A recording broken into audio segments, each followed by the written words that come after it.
வணக்கம். நாம் உடலில் கழிவுகள் தேக்கம் ஏற்படுவதனால் பல நோய்கள் உண்டாகின்றன. அக்கார்டிங் டு நேச்சுரோபதி படி பஞ்சமகாபூதாஸ் என்று சொல்லவும் ஆகாயம், நீர், நெருப்பு, காற்று, பூமி இவற்றில் ஏற்படக்கூடிய ஏற்றத்தாழ்வுனால் தான் அதிக நோய்கள் உண்டாகின்றன. நம் உடலில் கழிவுகளும் தேங்கப்படுகின்றது.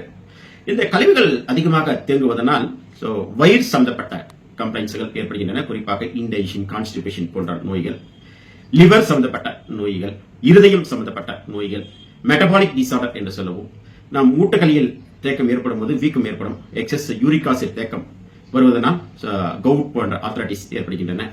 தோல் நோய் சம்பந்தப்பட்டது, குறிப்பாக சொரியாசிஸ் போன்ற நோய்கள், எக்ஸிமா போன்ற நோய்கள் ஏற்படுகின்றன. உடல் பருமன் அதிகமாகின்றது, மன அழுத்தம் அதிகமாகின்றது. இவை அனைத்திற்குமே முக்கிய காரணம் எக்ஸஸா நம் உடலில் கழிவுகள் தேங்குவதனால் தான்.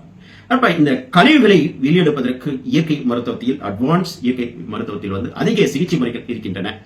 பெருங்குடலை சுத்திகரிப்பதற்காக enema therapy and ozone therapy, உடலில் உள்ள உள் உறுப்புகளை கிளீன்சிங் பண்ணுவதற்காக டெடாக்ஸ் தெரப்பி என்று சொல்லக்கூடிய கிளீன்சிங் பண்ணக்கூடிய IV nutrition therapy, ozone therapy, இது போன்ற சிகிச்சை முறைகளும் நாம் உடம்பினுடைய வெளிப்பகுதியில் இருக்கக்கூடிய அந்த கழிவுகளை வெளியெடுப்பதற்காக full body steam bath, massage therapy போன்ற சிகிச்சை முறைகள் தொடர் சிகிச்சையாக எடுக்கும்போது, ஒரு குறிப்பிட்ட நாள் எடுக்கும்போது நம்மளுடைய உடல்ல இருக்கக்கூடிய அந்த கழிவுகளை வெளியெடுப்பதற்கு எந்த ஒரு பின்விளைவும் இல்லாமல் வெளியெடுப்பதற்கு நல்ல பயனுள்ளதாக இருக்கின்றது.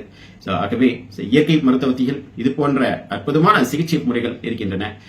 அனைத்திற்குமே முக்கிய காரணம் கழிவுகள் தேக்கத்தினால் தான். அதை வெளியெடுப்பதற்காக பின்விளைவு இன்றி இயற்கை மருத்துவத்தில் எடுத்துக்கொள்ளுங்கள். நம் ஹோலிஸ்டிக் வெல்னஸ் கேர் சென்டர்லையும் இது போன்ற அட்வான்ஸான சிகிச்சை முறைகள் கொடுத்துக் கொண்டிருக்கின்றோம்.